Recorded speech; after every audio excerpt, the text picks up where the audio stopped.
Welcome in, everybody, and welcome to the Masters. I can't be Nance, and it's okay. I will never be Nance. He's a A legend, tradition unlike like any no other. other. Coming down, yeah, I can't do. I'm not even gonna try. Anyways, that's still what it sounds like when we don't have an intro because when people tell you they're gonna make you an intro and then they don't, and you don't have time to make one because they don't. This is what you get. But Andrew Ledoux is Divots and Pivots, and this is Keith Fleming, as always, here. And it is Masters Week. If you couldn't tell, if you're watching this show, then you should know already. Masters Week. It's a special If you week. don't know, now you know. There we go. I love it. So we're going to be getting into that. We're going to be getting into the storylines. We're going to be getting into the DFS. But first and foremost, yes, you do not see my face on the screen right now because once again, my camera is blurry and I don't know I'm not why. laughing at Andrew. I'm laughing with him. But you know what? It should be all systems go here in a few weeks because the news here in the household of me, well, I don't know, whatever, is that I will be moving here at the end of the month, so we will have a new studio location. Sweet. So that's Congrats. exciting. We'll not be in the basement. You will not see. If you saw I'll turn my camera on for a second, even though it's blurry. There will not be all this insulation and plumbing behind me. There will be walls. You'll get your own nerd room, like I my will wife have gave my own. me, which, as you can see, is filled to the brim with my crap because it can't go anywhere else. Exactly, and I have so much stuff that I can hang, that I can display that I just can't at the moment. So I'm excited. I'm looking forward to it. I hope you guys will enjoy whatever the hell I do in the background. It's gonna be fun to design. But anyways, forget all of that. We are here. It's Masters Week, and Gary Woodland coming off I'm sorry. Am I JJ Spawn? Sorry, JJ Spawn. That was the week before. JJ Spawn coming off the win this past week. You know, all those Texas, I had the same issue last week. All the Texas tournaments kind of blur together because I'm already looking forward to Masters. And let's be honest, the Texas tournaments is as much as it's a Texas swing. They don't necessarily have because of the way the schedule is now, they don't hold their own gravitas as much. So we have the JJ Spawn coming off the win. Good for him. He wins for the first time in a little bit since last year. So you gotta love that for him. I don't love that for him coming into this week because I think that's just PGA winning back-to-back weeks is tough enough as it is. Forget about it being the Masters. So right away, sorry. Real winner was Robert McIntyre, who was like, "Look, I'm going to contend this week." Exactly. So just to give myself a real chance, I'm not going to win this event. No way, no how. See, that's big brain thinking. He's playing chess, not checkers. You're damn right.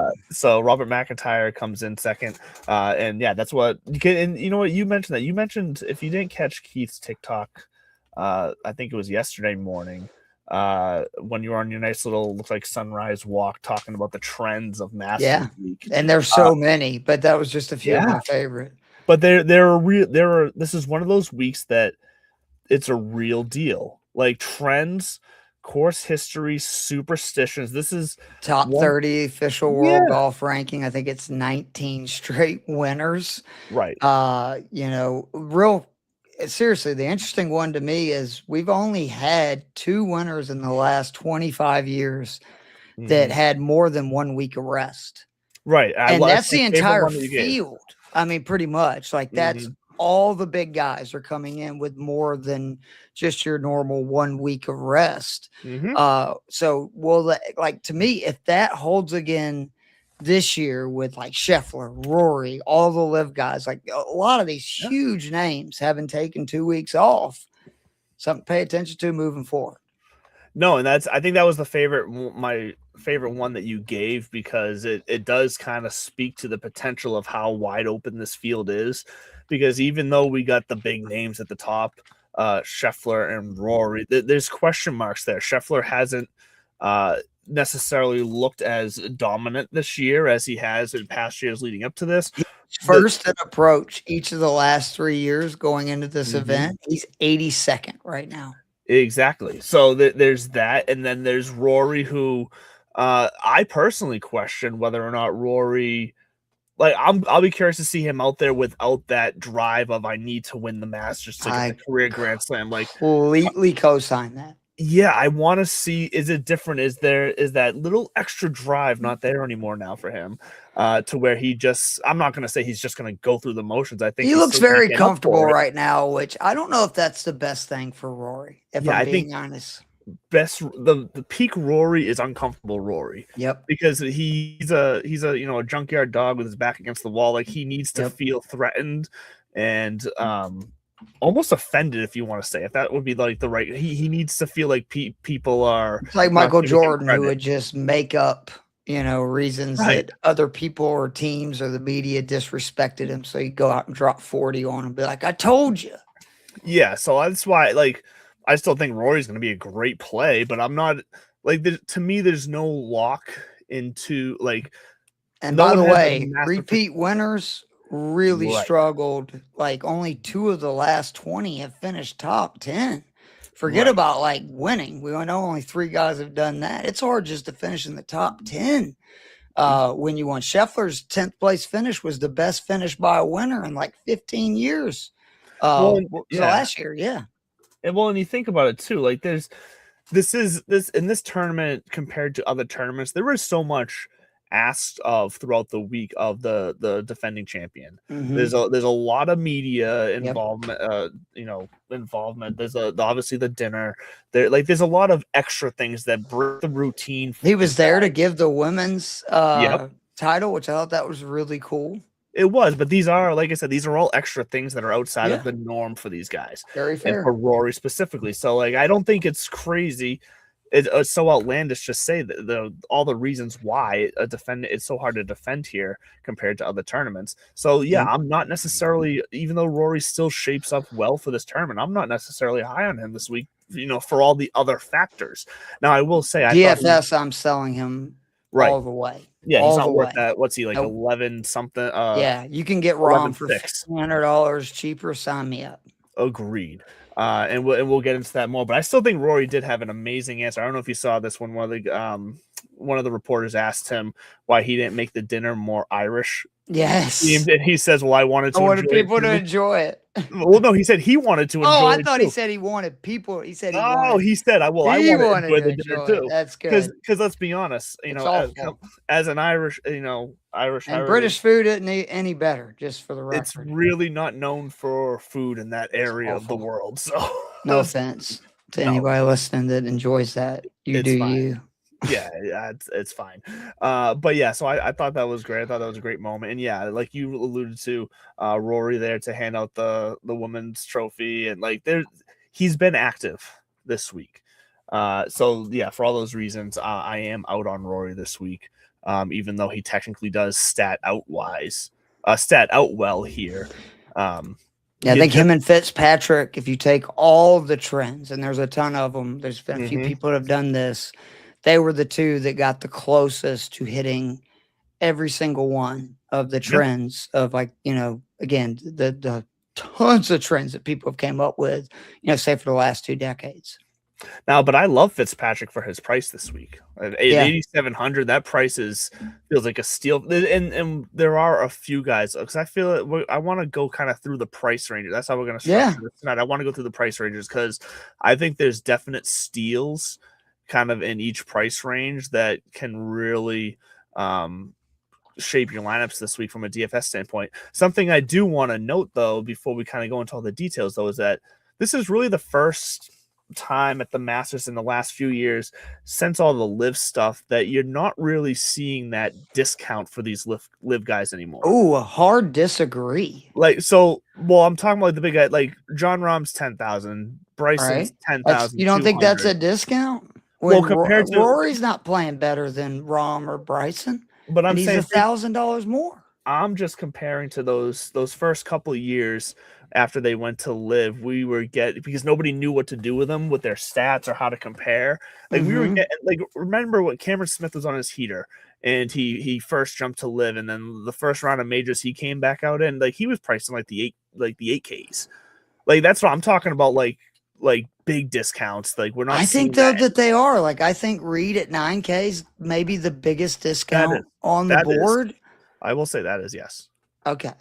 Yeah, because I do like Reed at that price. I think Hatton at 8,100 is pretty freaking juicy for a guy that has an unbelievable record here, just the ultimate ball striker. You talked about Cam Smith, who has as many top tens as anybody this decade. He's 7,500. Like, I just don't trust anything Cam Smith does anymore. I didn't say you did, but I'm saying to have on a course that's the most predictive, right? Where over and over again we see guys, whether they're in good form or not, come into this venue. Like, it seems like once you figure out Augusta, you never forget it. No matter I what guess age maybe you are, John Rahm, you could argue, depending on what happens this year, because he hasn't played great the last 2 years, but historically he has. And that's to me what's so fascinating is this is one of those weeks that I would recommend if you're stuck between somebody who's in, say, great form or fits your model, or somebody who is, obviously not one of these old timers, but a guy that's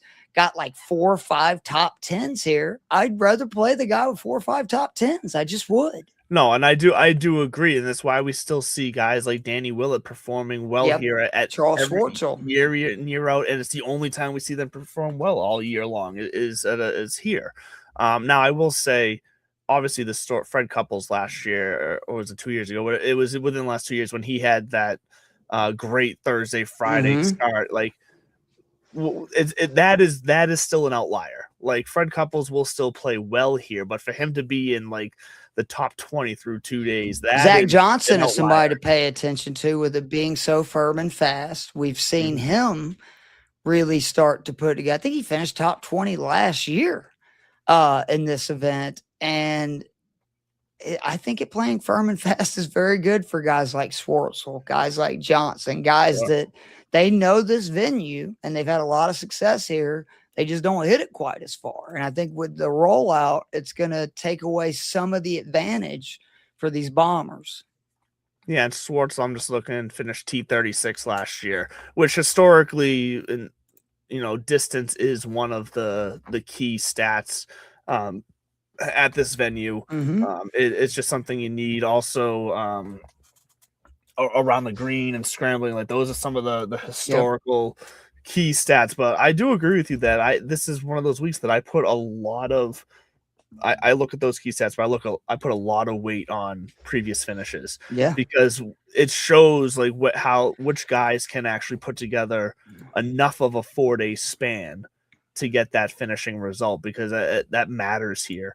So like, sure, you can look at a guy who gained, I don't know, 2 strokes on the field throughout the whole week, but still finish T40 here. Like, I'm going to take the guy that finished like barely gaining a stroke on the field all week, but finished T15 all day.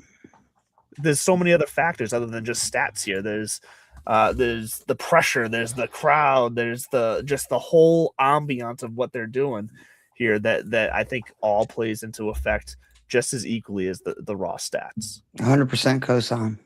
Yeah, so it's going to be an interesting week as always. Do you still also, okay, so we've briefly touched on this, but do you also have the sentiment that this is a wide open Masters this year? Because I'm hearing that from a lot of people, and I think what they're trying to say is just that basically, like we've already said, there's question marks around Scotty and Rory, basically.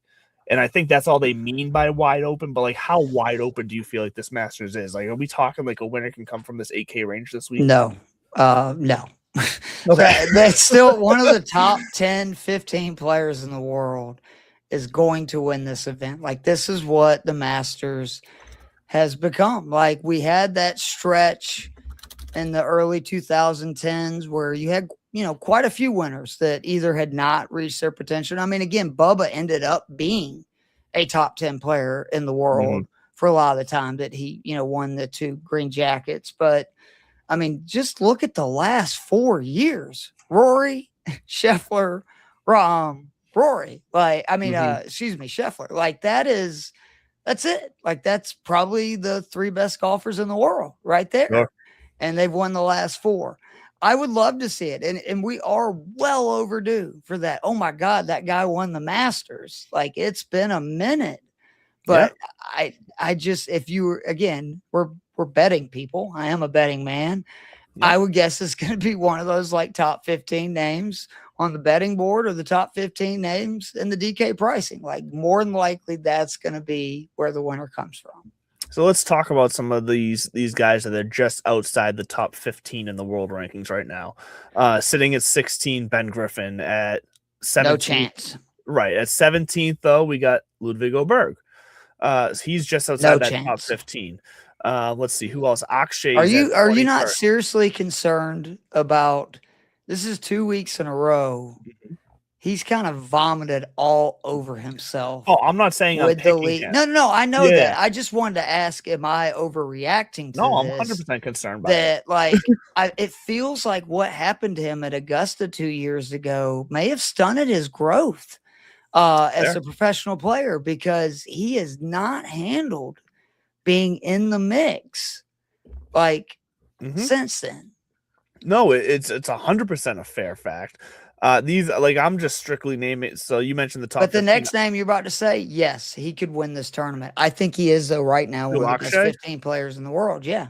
Actually, yeah. So he's at 21st right now. It's officially in the world. So I'm just kind of naming some guys that I know. Rahm's 30th. I know he's my favorite to win. So there's that. Right. But you factor in what the difference of what the DP world and the live, whatever. Patrick Reed sits at 23rd. Bryson. Another guy that would not, but all the live guys right there, any three of them, I think it's theirs for the taking, and they need to take it because both Scheffler and Rory are not at the top of their game. And I don't think that's going to be the case for very more Masters in the next 5-10 years.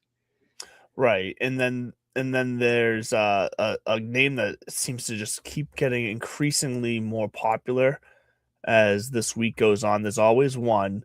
Minwoo Lee, I'm hearing everywhere. He's sitting at 25th in the world rankings. I like him. I don't think he has any chance of winning the tournament. So right now I'm strictly just talking winning chances. I don't think he's got any chance to win. Yeah. But as far as who you're gonna bet to win, so I get it. And some guys who are just outside that top 30, like Tyrrell Hatton's 31, Shane Lowry 32. Shane Lowry's not necessarily Hatton's another guy though that I feel very good. He could, top 15, top 10. I think he has zero chance to win the tournament. He can't putt and he can't get out of his own way. Right. So I do agree that as far as potential winners this week, it feels like it's coming from somewhere in that top 15. Some guys who are inside that top 15 that I think have a real shot of winning. I could see Hideki doing it again. Xander could get it. Bobby Mack, Fitzpatrick, Fleetwood, maybe. I still don't fully trust Fleetwood in the majors. So you trust Fitzpatrick more than Fleetwood here? Because I think I would reverse it. I do because I get that from the eye test for me with Fleetwood. He gives me a little bit of that same feeling that I get with Oberg right now.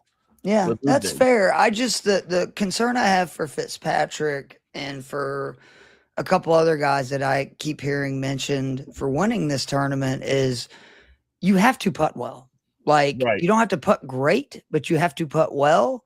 Just good. And I don't think Fitzpatrick is going to be able to hit it to the level that, say, Scheffler did with his first win here, where he didn't putt well. It was I think one of the worst putting performances ever by a winner at Augusta. So I get concerned about that because he's not had a great track record putting well here. And there's other guys that Sung J M, for instance, not a good putter, but for whatever reason, he putts well here. He's gained strokes 4 years in a row at this event. I bet you can't find any other tournament in the world that he's gained strokes 4 years in a row. Fair. But like you said, that just alludes to the whole once you figure out something about this course, you never forget it. So that plays right into that. So no, I get what you're saying about Fitzpatrick. It just, from what I've seen, once again, this is strictly eye test. From what I've seen from Fitzpatrick so far this year, he looks like he's carrying himself a bit more confident, and from the way I'm watching him play, and he feels like he could make a run this week.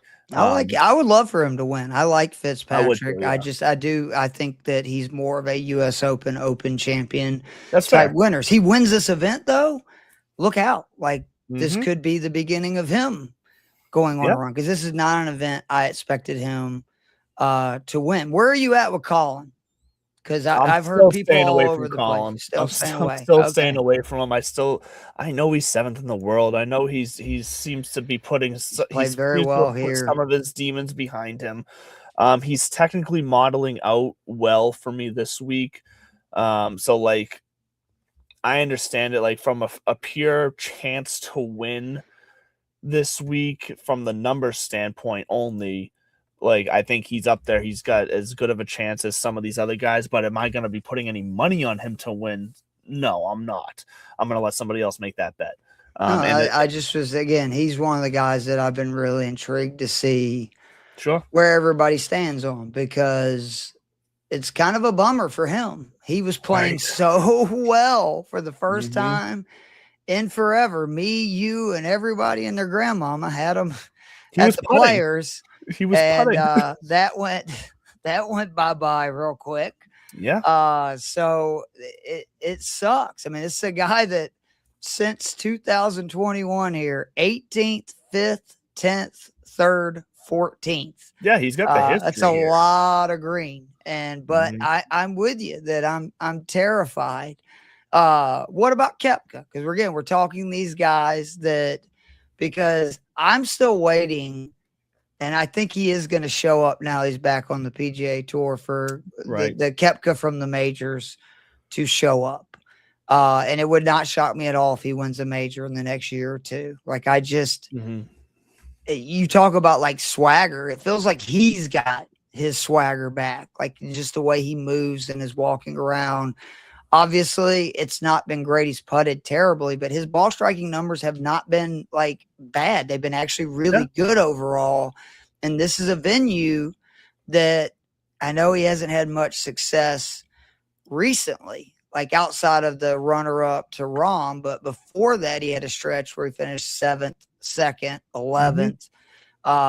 He's somebody I'm very curious about, especially because he technically loses strokes here, but it's not bad. You know, it's like barely a quarter of a shot for his career.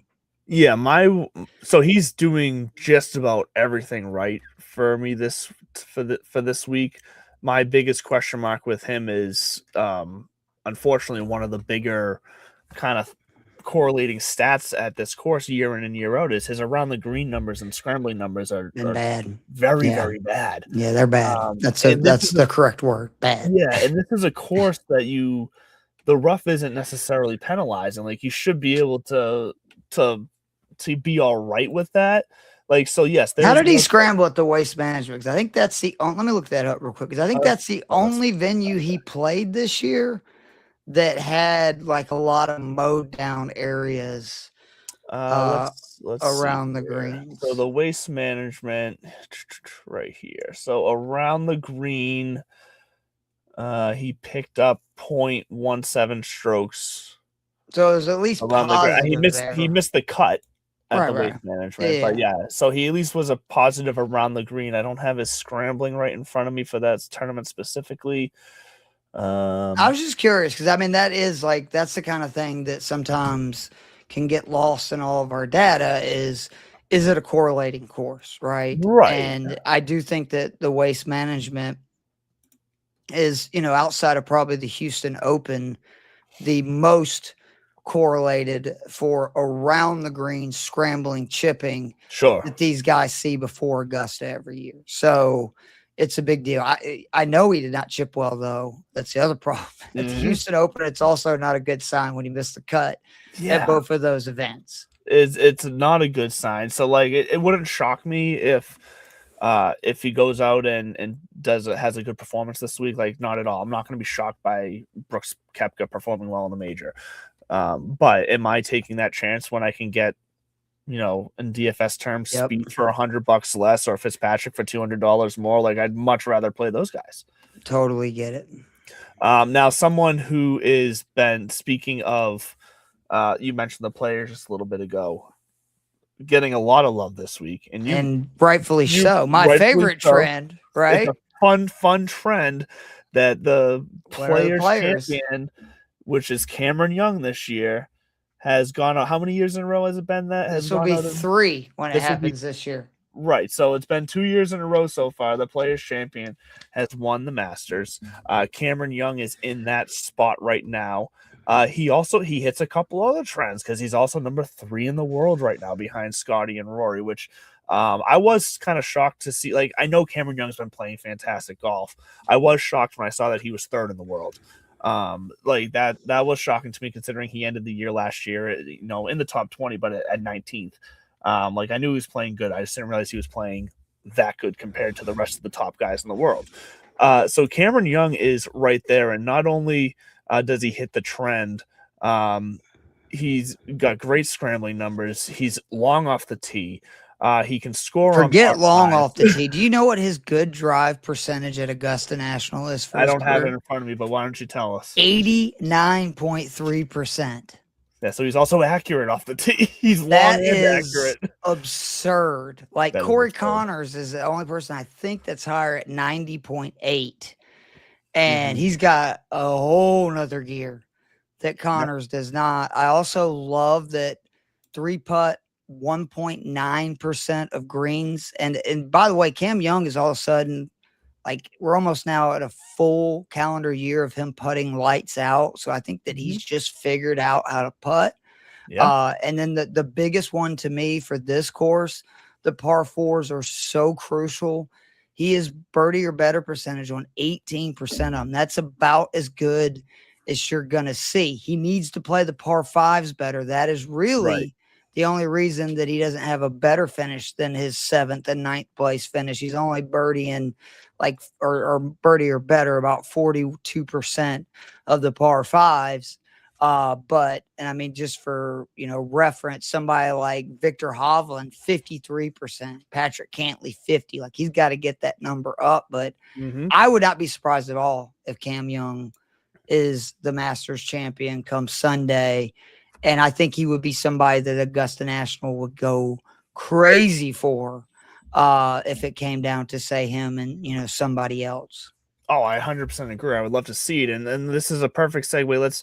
Let's slide into our DFS talk now. We've been talking kind of general outright winners and things like that. But Cam Young is a good example right here where, from an ownership standpoint in DFS, for GPPs at least, there's 6 guys projected higher ownership than him. He's right now projected at around 17-18%. 6 guys are projected higher ownership than him. You should go ahead and go over them. Come on, don't tease people. And 5 of those guys are more expensive than him too. So like Cameron Young is not only a decent ownership advantage, but a price advantage and just an overall finish advantage. Matthew Fitzpatrick's about equal ownership projected with him at 8,700. He's the only one that's less expensive than Cam Young. But the other guys who are higher owned right now, projected ownership, Ludwig Oberg at 18%, Bryson at 20%, Xander at 21%, Scotty at 24%, and John Rahm at 26%. Now, I will say what shocked me when I first looked at these ownerships is that for everything we said about Rory and GPPs, how the hell is Scotty 24% owned? Because I tried, I'm death taxes and playing Scotty Scheffler and cash games. It's real rough, man. Building a lineup with Scheffler this week, because this isn't the week to go too crazy dipping into the 6K range. Exactly. So I 100% agree. I would love to, but by all means, for that reason, let people go for him. So what is Rory's ownership? I'm sorry, I interrupted you. Rory is only at like 14.5% wow ownership, which is, for all the negatives we just said about him, there is an edge there from a DFS GPP tournament. I may have to pivot for my cash lineups because I've had Rahm as my anchor and I don't know, it's like 80% of them. Again, in cash lineups, it doesn't matter. Yes, you need to differentiate somewhere in your lineup, but don't worry if the guy you like and think is the best value is really highly owned. But I've been having DeChambeau as the other guy because he's 10-2, right? And I do think that you should play at least one of those top 4 guys because let's just be honest. I think you play the tournament 25 times, they're gonna win it a majority of those, or at least all get one. I agree. Rory, I know that before his win last year, it had not been great. He had a runner up in 2022, but he missed the cut twice also in that stretch. But I mean, before that, 5th in 2020, 5th in 2018, 7th in 2017, 10th in 2016. Yeah, he was always right there. And by the way, that birdie or better, he's birdieing the par fives 13% higher than Cameron Young. His career average is 54.4%. Even more wild, Jordan Spieth is almost 62% birdie or better on the par five. So you see why Spieth has so much success at this venue. But if Rory's going to be 14% owned, I'm going to have to put him in some more like cash single entries, because that is a potential huge advantage, especially if usually in cash, if projected ownership is 24%, it's even higher, right? So correct. Yeah. Cash, it's got a different ownership structure for sure. That's why these are the GPP ownerships projecting out here. But if you like that, if you like Rory at that ownership, and I'm sure you actually probably have this guy in your lineups based off the conversations we had to start the show here, but for $2,600 less at pretty much the similar ownership at around 15 projected ownership is Patrick Reed for $9,000. He's in every lineup. I kind of figured you already had him there, but like his ownership is just another backup percent of the lineups. And just real quickly to go over this, he's made the cut in 12 of 13 majors. So he's very safe, like in difficult venues, like just in general.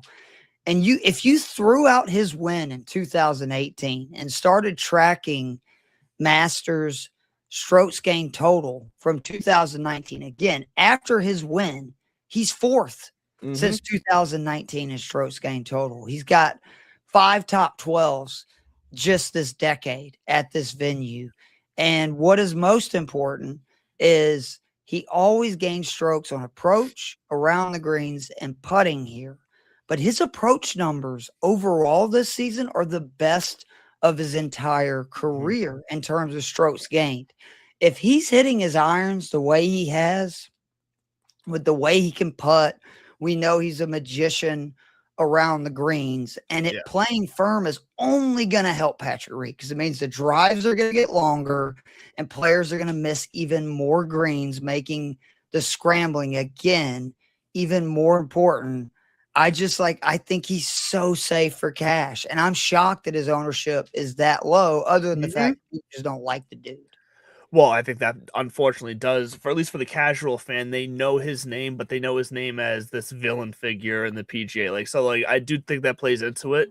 Another guy, though, for everything I said earlier about this guy being talked about a lot this week, people being excited about him, also at 15% projected ownership, Minwoo Lee at 7,700. I thought he was going to be higher owned for that price, and with the way people are talking about him, I thought he'd be up around 17, 18%. So that's another at 7,700. So let me ask you this, because 7,700, let's stay in the 200-300 range around him.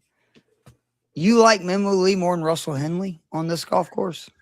You know my feelings about Russell Henley. Russell Henley, he's always does well here. He tracks out well here. Missed a cut last year, but do not forget it was very wet last year. Which I know last year was kind of weird. A huge deal, which he doesn't have. He's not going to have that issue this year. And I actually like that he missed the cut last week. I think that just is going to have him even lower than he should be on people's radars.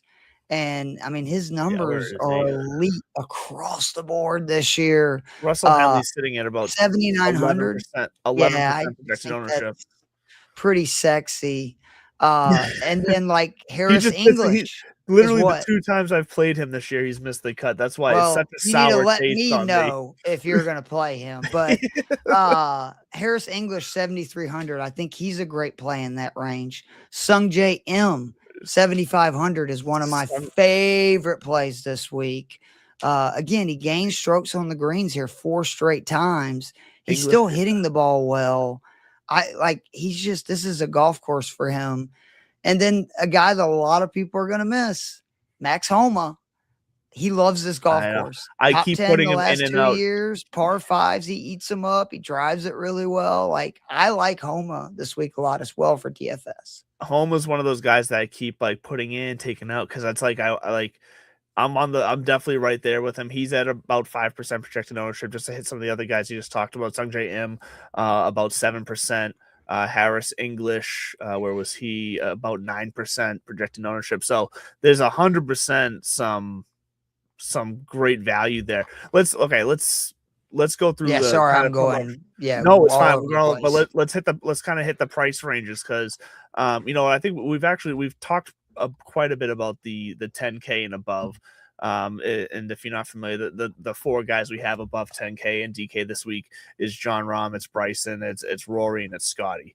I feel like we've hit those guys. We like them pretty much all with for a chance to win this week. Out of all of them, it seems like we like Rory the least with that, but from a DFS standpoint, we love Rory's ownership.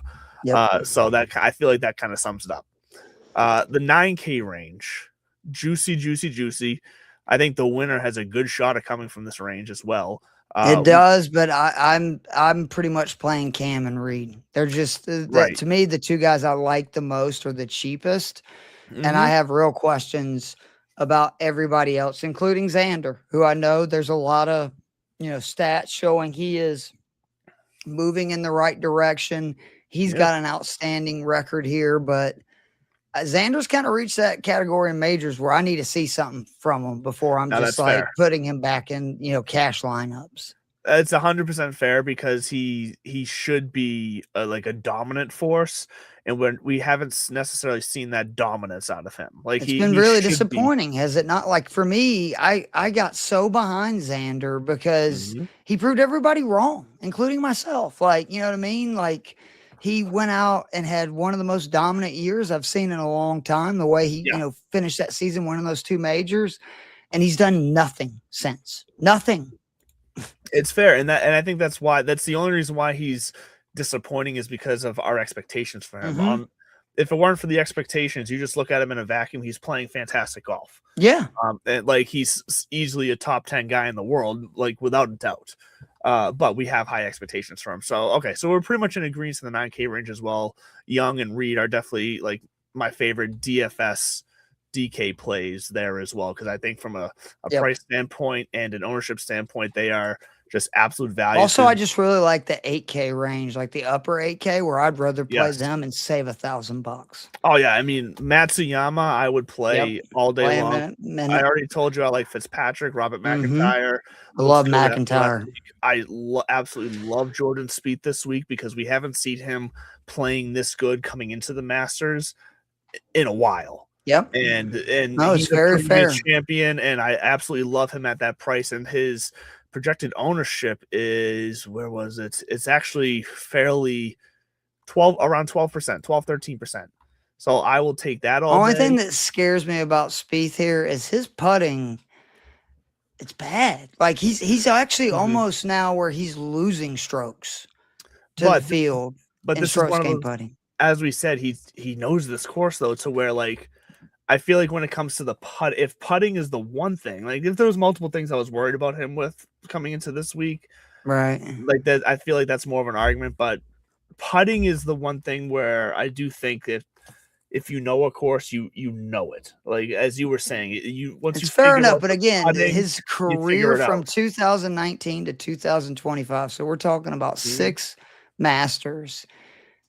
0.9 strokes gained is not great for a guy that is, supposed to be a really good putter. And actually his numbers across the board during that period, no surprise, he's picking up a lot of strokes around the green, same tee to green. But everything else is, so-so to average. But to your point, if you look at like what he's done, he does just know how to get around there, right? Like he knows how to score, but just don't forget he has missed the cut here twice in the last 4 years. So it's not like he has became, in my opinion, the same as some of these like can't miss guys in this venue. And he's finished top 15 in the last 3 times. So like it's one of those like it's, no, for sure, hit or miss. He's 100% hit or miss. I can admit that. But last year specifically, he gained almost 1.4 strokes putting. Okay. Specifically. Now I know that shows, yeah. No, but I also know, like you said, last year was a little different. It was a lot wetter, so obviously that means putting's also going to be different. I know that we were talking about it with driving distance, a bit slower, yeah, but putting is also different. So like it's a hard correlation, I guess, specifically for last year. But either way, I still like Spieth. Now you said you love Tyrrell Hatton here at 8,100 as well. I do. He's just the ultimate ball striker. He's still one of the best iron players on the planet. The problem with Hatton and my buddy Alan, who I used to do 2 off the tee with when we first started the show, he called him, discount Rahm, because so much of John Rahm's game matches with Tyrrell Hatton's. Now the difference is Hatton does not have the putting gear that sometimes Rahm does, but what he means is like he can just bully a golf course with how straight and far he hits the ball. And the problem is, though, just like with Rahm, especially early in his career, you never know when he's going to blow up, right, and be his own worst enemy. And that's why it's a little, scary for cash. I'm still playing him because, again, I just believe in Hatton at this venue. He's played really well here, 14th or better each of the last 2 years. But he absolutely could blow up at any point, and that's just always not somebody you really want to put in a cash game lineup. Goddard is the one I wanted to ask you about, because he's basically built in a lab to destroy this golf course. Right? Like carries it a mile. He just destroys par fives, like absolutely eats them for breakfast. He's 6 in par 5 scoring. He's 8 tee to green. He's making He's 23rd in birdie or better percentage, 30th in bogey avoidance. So that those are 2 biggies for especially a big green. 25th strokes gained around the green. So he's good around the greens. And he's talked about how much he hates Bermuda and these weird greens. He is a bent green putter. Right. But then again, first timer. Like we saw Oberg kind of, knock that first timer thing with his runner up, lost to Scheffler 2 years ago. But for DraftKings, I would rather play Bridgman and save $600 than play Goddard. But I'm not going to knock anybody for taking the shot with this game matching up so well in this, when a reminder that he played 2 majors so far in his career. He finished 3rd at the Open and 23rd at the U.S. Open. So he's proved the majors aren't going to give him, he's not going to be shaking in his boots, if you will. Right, and it is rare that for when we're talking about debutantes at the Masters, he's won 4 times before he's now a debutante at the Masters. That is so rare. That is very rare. I don't know if it's ever happened. So I can't think of an example where it would have happened, but he's 4-time PGA Tour winner. With point, 2 of those wins coming this season so far. Yeah. So like, I think it's if you had a chance to bet like low debutante, like he feels like a slam dunk to me, because I think he not only has the game, he has the head game. He's got the gravitas to kind of walk out there and feel like he belongs. So I think that's part of it. A lot of these guys, no matter what they've done in their career, if they've never been here and experienced Augusta, there's still that sense of not belonging, because even outside the golf world, it is still such an exclusive kind of setting as a whole, where there's this intimidation about it. I don't think any of that is going to affect Chris Goddard at all. He has already proven everything he needs to prove to us at this point, that I think he is 100% at $8,000. One should be a low debutante, however you want to say it. Though, watch out for Bridgman. We'll talk about him in just a second. And you know what? Yeah, and quickly before we go to Bridgman, because he's right there at 7,400 in the next price range. I'm curious what Goddard's projected ownership right now as well is 10%. And I think that is driven by, it's not a secret, the trend of debutantes not doing time. Yeah. So like that's like, I get that. So I think that's driving that. So like, that's something I'm willing to take a chance on there. But yeah, let's get into the 7K range, because that's where we have Russell Henley. Love this group too, man. Goodness gracious. Siwoo Kim always plays well here.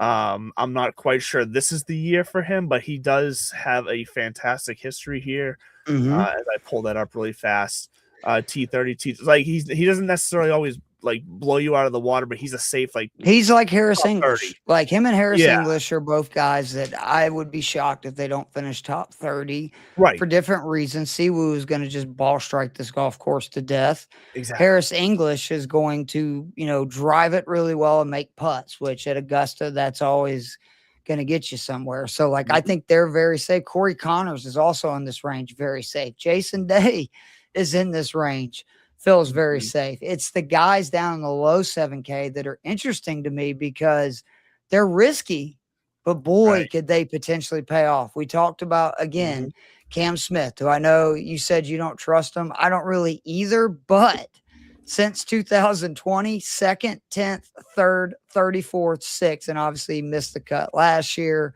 Sungjae M, I feel very good about. Again, that's one that I think I'm willing to take the risk. He's gone 5th miscut, 16th, 8th miscut, 2nd for his career here. Hogard is another guy. Yep. Debutant, but boy, you talking about built in a lab to play here. Dude's top 20 and strokes gained putting. He's top 20 in driver distance. He drives it accurate. But Bridgman's the one I keep coming back to because he is a elite putter. I can never remember a guy that first in strokes gained putting, first in total putting, first in 3-putt avoidance, and he's 2nd in average feet of made putts per round. And it's not like he's bad at all the other stuff, right? 37th tee to green, 22nd on approach, 60th in driving distance, 3rd in birdie or better percentage, 7th in bogey avoidance. And what I love, 21st par 5 scoring, but more importantly, he's 1st in par 4 scoring. And he's finished 18th or better all PGA starts this season. Yep. Again, low debutante. I'd be shocked if he misses the cut to where almost every other debutante, it wouldn't shock me if they miss the cut. I just think he's so steady because when you're the best putter on the planet, this game is a lot easier. I do like Bridgman a lot, especially at 7,400 for DraftKings cash games. Yeah, I 100% get that. I like that. And yeah, I don't trust Cam Smith, but I think part of that for this week, that reasoning is also because I don't feel like I need to trust Cam Smith because of the 7K. Yeah, range. No, the 7K range is just there's so much meat on the bone here. Sam Burns, you could talk me into playing Sam Burns. He putts I have so a very sour taste with Sam Burns. I feel like he's not a finisher. He's not a finisher in my eyes. We talked about that with some other guys. I think he's one of those guys that's just not a finisher. Totally get it, but in the 75, in this range, if you're looking for somebody who I'm sure is going to be very low owned, I think you can do worse than Burns, who his approach numbers are getting there. Again, he's only 7%. Played here 4 times. That is something where usually they say about your 5th, 6th is where you really, get the feeling. He missed a cut in 22, 29th and 23, missed cut 24, 46 last year. He's driven the ball very well here for his career.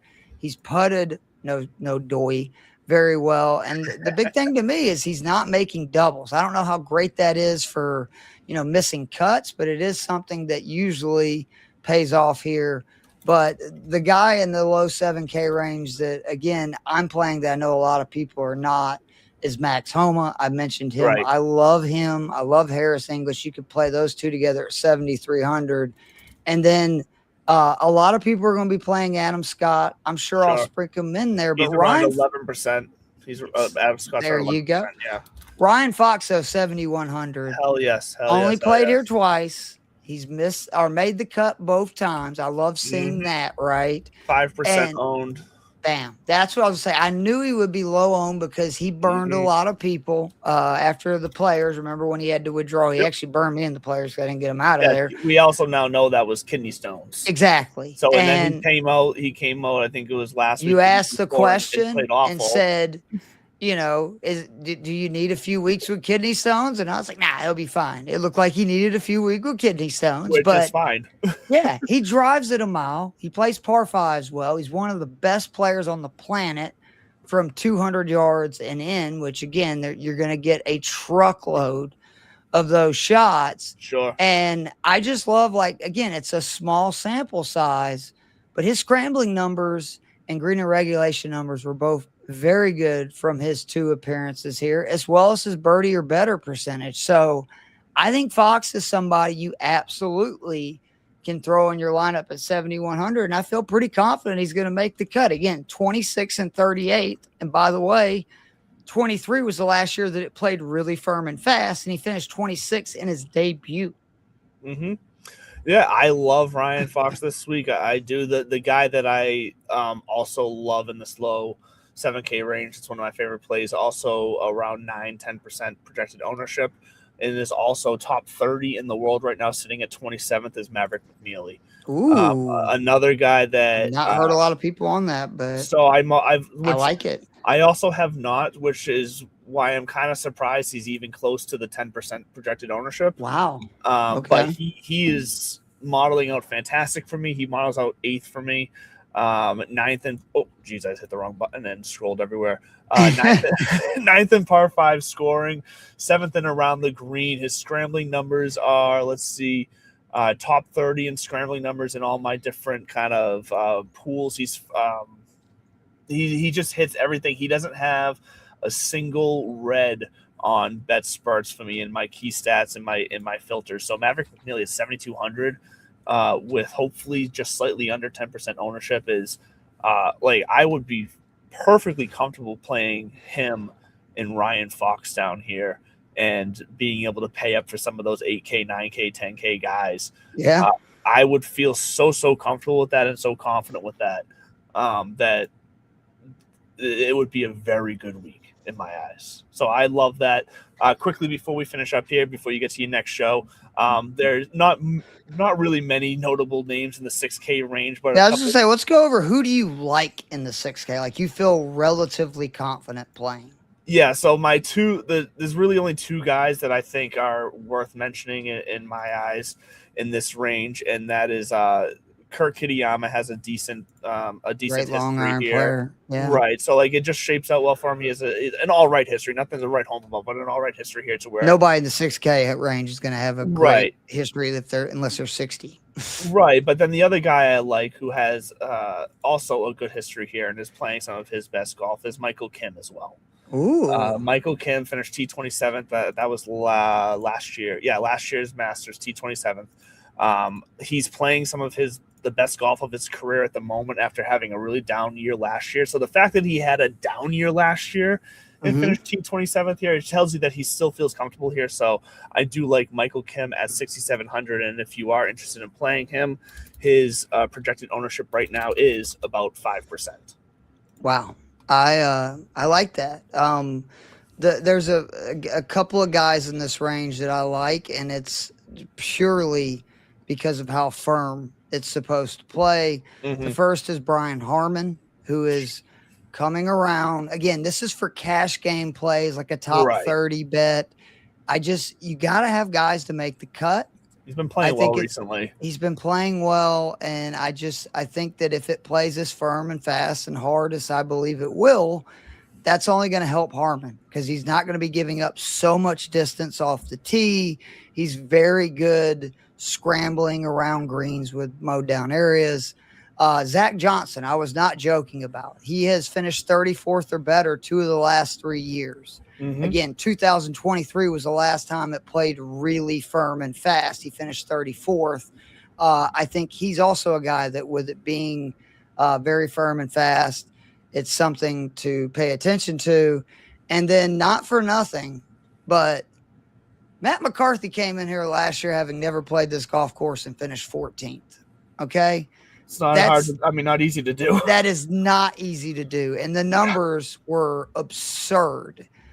He only birdied 37% or better of the par 5s, and he finished 14th. I would hope it would be better. This year, he really liked the greens. He drove the ball well.